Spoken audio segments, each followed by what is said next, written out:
Biostat 6611. Skills for the rest of your life. Sample size and power. It's the bread and butter, baby. What's your jam? Welcome, Bio 6611. In this set of slides, we're going to discuss how we can leverage our knowledge of R to actually do power calculations, including in scenarios or cases where we have situations where the math wouldn't work out as nicely as our derivations when we assumed a known standard deviation in the population. We're going to see a handful of examples. One will look at comparing proportions. Then we'll look at various cases of comparing means to some alternative hypothesis with an unknown standard deviation. So some background and motivation. In many cases, we do not have a closed form of an equation to use for power, sample size, or other calculations.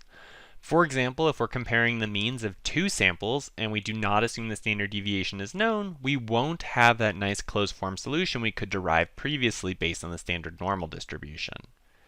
Fortunately, many packages exist in R that facilitate power calculations. In fact, most statistical software, including SAS that we can use later in the semester, will include the ability to do power calculations. There are also actually specialized software programs that almost exclusively conduct power calculations, such as PAS or PS for power and sample size. The examples we're going to see and walk through with code in this lecture set will use the base stats package and also introduce the PWR or power package. We're going to see examples again for two proportions, and then one mean with an unknown standard deviation, two means with unknown SD, and then also two means with unknown SD and different sample sizes in the groups.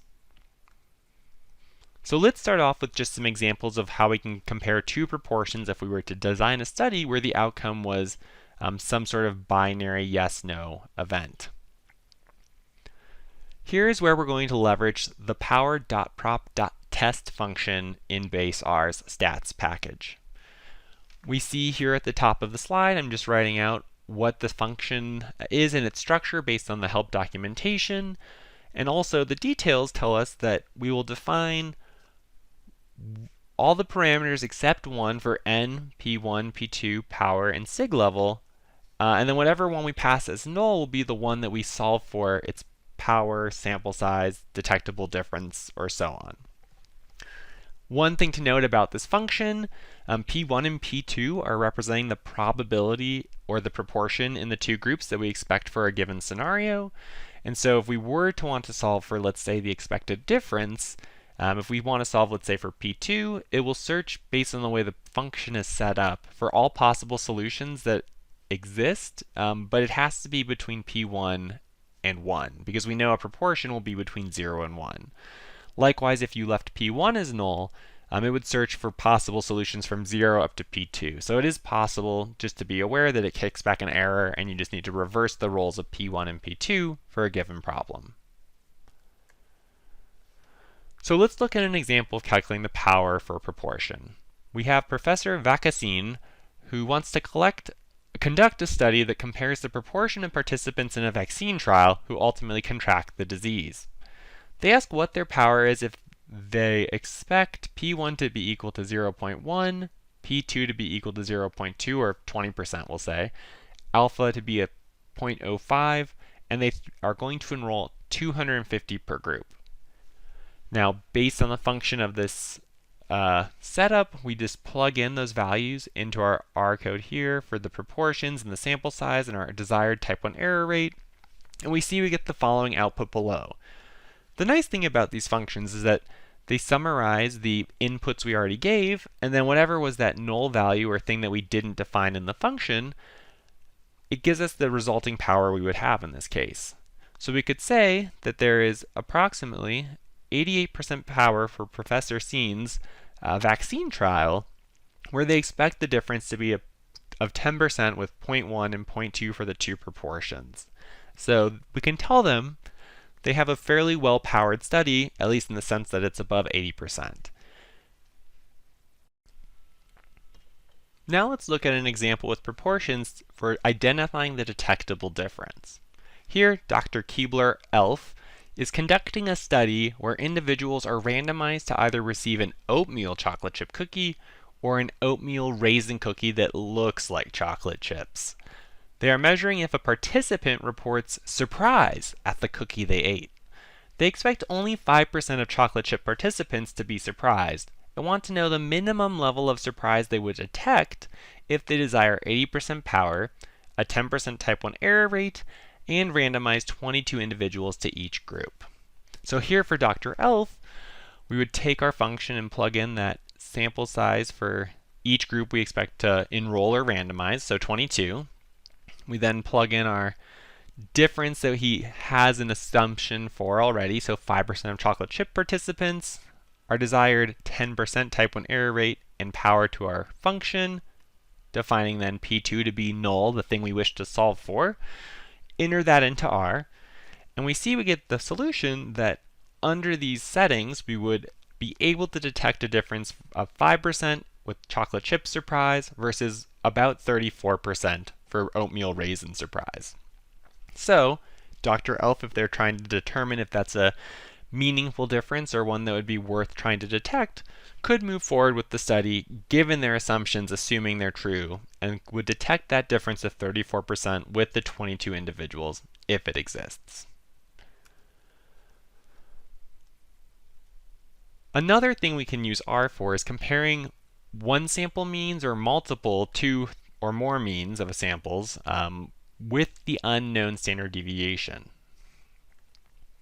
To do this, we can leverage the power.t.test function built into base R in the stats package. So again, like before, I've just outlined the arguments that go into the power.t.test function in R. And from the details, much like with power.prop.test, we see that we define everything except one of our parameters of interest for which we wish to solve. One thing we can note that's different from prop.test, where we define P1 and P2 separately. Here we have the delta function, which is the difference in our means that we wish to detect. And we can also note, because it is a t-test, there are options to run as a 2-sample, 1-sample, or paired samples t-test. So let's look at one case for a 1-sample t-test example for sample size. Marathoner Aaron Run Very Far has an average marathon time of 5 hours, and they have estimated that their standard deviation around their times is 30 minutes. They're trying out a new training plan, and they want to know how many marathons they would need to run to see if it improves their average marathon time by 15 minutes. In this case, they want to assume a type 1 error rate of 10% and 80% power. Now, we see here for power.t.test, because Aaron wants to know how many marathons she'll need to run, we will specify that the n argument of our function is the null. She then wants to note if her performance improves by 15 minutes, so we'll put delta of 15, and then we'll plug in the other information, the standard deviation of 30 minutes, 10% alpha, 80% power, and then we'll note on our second line of code, we are defining it as a 1-sample because it is just Aaron's marathons. We're not comparing across multiple ways, and we're not necessarily keeping track of her old marathons. We just want to compare it to her average time of 5 hours as it exists.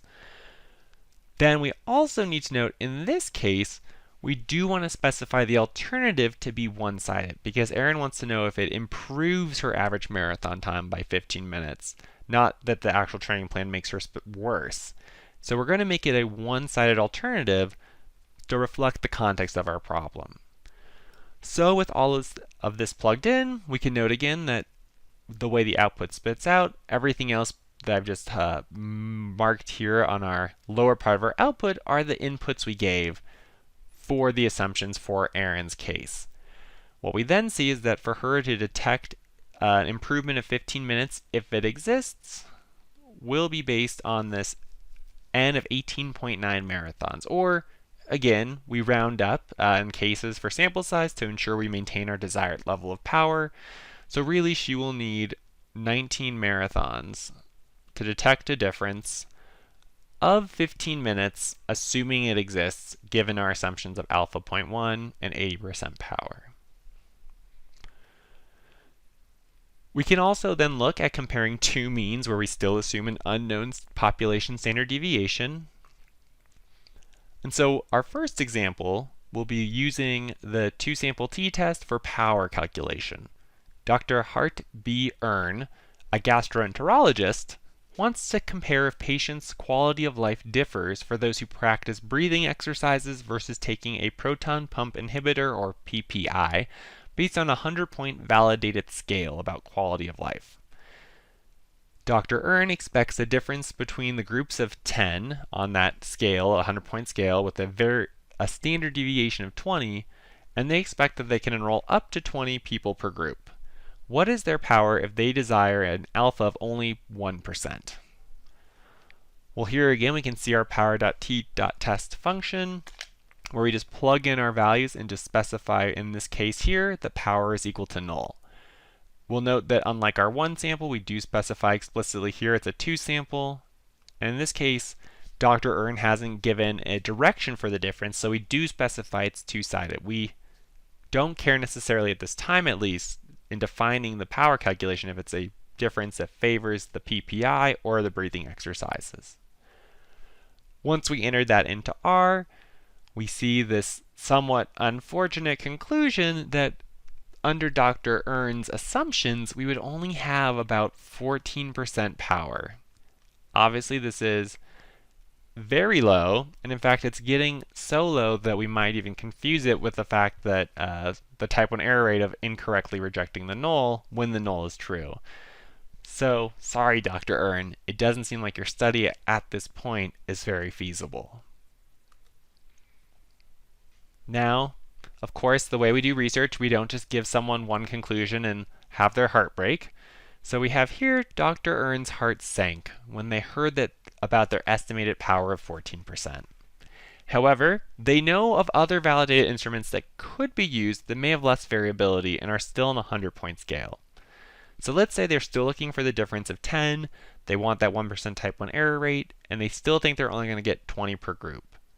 If they desire 80% power, what would be the largest standard deviation they could use and still actually maintain all of these assumptions? So one caveat here is that usually we again assume some estimate or known standard deviation for something because it's not like we have a lot of ability to change the variability underlying our sample or population. But here maybe Dr. Earn does know of other instruments that they could have access to, and so we go ahead, we plug in our values to our function, and then we see below here that the one piece that we specified as null, the SD, is equal to 8.84. And so that tells us that we need to get a standard deviation that is 8.85 for our, approximately we'll say, for our other validated instrument if we can only enroll 20 people per group, expect a difference of 10 that we wish to detect, at 1% type 1 error and 80% power. Another way to think of this as well is that because as the standard deviation increases, our normal curve, as we imagine, or t distribution, gets fatter and fatter in the tails. If we could find an instrument that actually had a lower standard deviation than 8.85, that would also be great because we would still then maintain the given scenario that we're looking to seek. However, we do need it to be lower than the standard deviation in the previous example for their original instrument.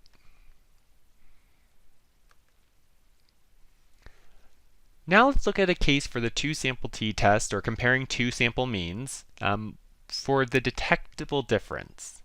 So we have Dr. Happy Gauss, who is an anesthesiologist, and they wish to compare the length of time needed for the anesthesiologist versus the surgeon for a given procedure over the course of a random week. Let's say that they do, on average, 21 procedures. They estimate the standard deviation to be 16 minutes for their procedures, type 1 error rate of 5%, and 1 minus beta of 0.8, or 80% power. What is the difference they could detect if they took all of the procedures in 1 week? So we see here again we just leverage the power.t.test function, but then specify in this case the delta to be our null argument, then plugging in the various other values that we're assuming for our context. When we do this, we then turn our crank of statistical machinery that is R, and we get an estimate that he could detect a difference, if it exists, of 14.2 minutes between the anesthesiologist and surgeon. So if he thinks that's a meaningful time he could detect, he could move forward with the study to determine if there is actually a difference of at least 14.2 minutes between the two people involved in the procedure. So finally, let's end with comparing two means of two different samples with unknown standard deviations and unequal sample sizes, because thus far we've assumed that the sample size in our groups were equal or the same. In this case, we do have to introduce a new package, the PWR or power package. We see here that we just load that library once we've installed it on our computer, and then we have a function that's pretty similar to what we saw before, with some slight differences. First off, we are allowing different sample sizes, so instead of one argument for n, we have an n1 and an n2 for the two samples. Instead of a delta, though, here what we see is an argument that they call d, and there is no standard deviation to plug in. That's because we see in the bottom here, d is Cohen's d, and it measures what we call the effect size. And so that's really what we've been talking about all this time when we're comparing two proportions or a mean or two means to each other, is measuring the size of the effect. What Cohen's d is a standardized way of comparing the effect of some intervention or change or thing we wish to examine. We see here that for our comparison of two samples and their means, it's a pretty straightforward calculation. We take their difference and divide by their standard deviation. Now, because we take the absolute value of the difference, we can note that d has to be greater than 0 and positive. And if we have larger values of d, that's going to indicate that mu1 and mu2 are increasingly different and of a greater difference, where values closer to 0 will suggest a smaller difference that will be harder to detect. So let's look at one example where we wish to calculate the power we would achieve. We're returning back to Dr. Keebler-Elf, who noticed in his grocery store that raisins are on a different shelf than the chocolate chips. A previous study suggested that 20% of the population prefers raisin cookies, so Dr. Elf figures, well, maybe they just have different heights and they don't even know what they're missing. He wishes, therefore, to test if the heights of two groups are different, those who prefer or don't prefer raisin cookies, by measuring the heights of 50 men. His alternative hypothesis is that there's a difference of at least 3 inches, or in this case actually for our calculation, exactly 3 inches, because we do have to assume a specific case for our alternative hypothesis, and he has calculated or estimated the sample standard deviation to be 3 inches, which does correspond to the standard deviation of adult men in the US. He wishes to have a type 1 error rate of 5%, or alpha equals 0.05. What is his power to revolutionize cookie marketing? Again, we're going to first make sure we've loaded the power package, because otherwise we won't be able to run the function. But then once we do, we'll plug in our estimates, and here we can note we're taking some of the information and translating it into a usable way for our format. First off, we can note for our N1 and N2, they said 20% of the population prefers raisins based on some previous study. So if we have a sample size of 50, we can take 20% of 50 as our expected number of people in the raisin group, or 10, and then 40, the remainder, would be in the prefer not raisins. Again, then we also have our calculation for d, which on our previous slide we can note was the absolute value of mu1 minus mu naught, or depending on our case here, actually have a different two groups, mu1 minus mu2, divided by the standard deviation. So here for this calculation, we note that he wants to detect a difference of 3 inches, and also the standard deviation was 3. So Cohen's d is just equal to 1 for our effect size. We then plug in our significance level alpha of 0.05 and leave as null our power to detect. We put in all of this to our function, press enter, and we see we get the following outcome where we can state that assuming all of these things were true in our scenario, we would achieve nearly 80% power, or 79% power strictly speaking, to detect that there's a difference of 3 inches in our sample of 50 men if 20% would fall into the group that prefers raising cookies. So we see here, though, there's a lot we can do to figure out different things to plug into our calculation, and as long as Dr. Elf and us think that it's a reasonable scenario that's not too wonky and crazy, we might be able to move forward with the study to detect that difference in heights if it does exist. So just a few other considerations. This set of slides illustrated sets of examples for both proportions and means with unknown standard deviations, but there's obviously a whole host of different issues you may have to deal with or functions and methods you're trying to power for. Again, other packages and functions exist that will address other assumptions, and one example we didn't touch on is if we needed to assume that the two groups also had different standard deviations. Luckily, again, packages exist that help address that specific flavor of a power calculation that we might need to do. And finally, these calculations help us identify the feasibility of answering a hypothesis or addressing a hypothesis. If the power is too low or maybe the sample size is just too infeasible and high, we may be able to modify our assumptions as we saw in some of our examples and still identify meaningful scenarios that show a path forward for the research. But it is important to note that in some cases, if we can't identify a reasonable scenario, it may be indicative that the research needs to be put on hold or reconsidered to be evaluated for the ethicalness of actually moving forward with a given study.